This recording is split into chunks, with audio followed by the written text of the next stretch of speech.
What did you say your credit score was again? My credit score is a 660. A 660 credit score, and what are you trying to do with your credit in the next 6 to 12 months? I want the American Express Gold Card. Okay, the gold card. Do you know what it takes to get approved for the gold card? I do not. Okay, so let's break it down. We're taking a look at AMEX Gold here. So, a few things we want to keep in mind. AMEX usually wants to see a decent credit score.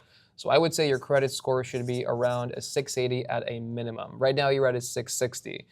The only thing that's really holding your credit score back is just some high credit card utilization on other accounts.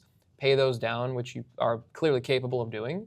Once the usage drops, the credit score will increase as a result. Now, I've seen people get approved with lower credit scores. I've seen them get denied with higher credit scores because it's not only about the credit score itself.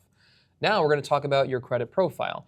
Amex ideally would want to see that you have at least 1 year of history on your credit report. And with the history showing, obviously your account's in good standing, no delinquencies, no charge-offs, nothing like that. If you have charge-offs from the past with American Express or previous late payments, that can always run interference with your ability to get approved for another credit card or charge card of theirs. Now, in an ideal world, if you can have at least one credit card with a minimum $2,000 limit, that does work in your favor too. Amex also doesn't want to see you have any more than like 2 to 3 inquiries in a span of 6 months. So if you're running your credit too many places in a very short amount of time, that can always be a red flag.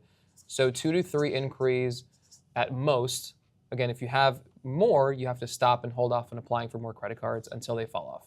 Now, if you do get rejected because you just don't have enough credit history in their eyes, you can always add yourself as an authorized user on a well-established credit card.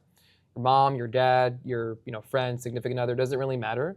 But showing that you have a good credit profile before you apply always gives you the best odds. Now, if you have an existing relationship with American Express, let's say you went with the Blue Cash Everyday card, that can also make it a little bit easier getting approved for the Gold or the Platinum or any other Amex card actually, when you really think about it. Now, I would say, in your particular case, focus on paying down the credit card debt first because you don't want to take on another card while you still have other balances that are remaining on your other accounts. So take care of that first. Once your credit's in a better position, then we can focus on applying for the Amex Gold.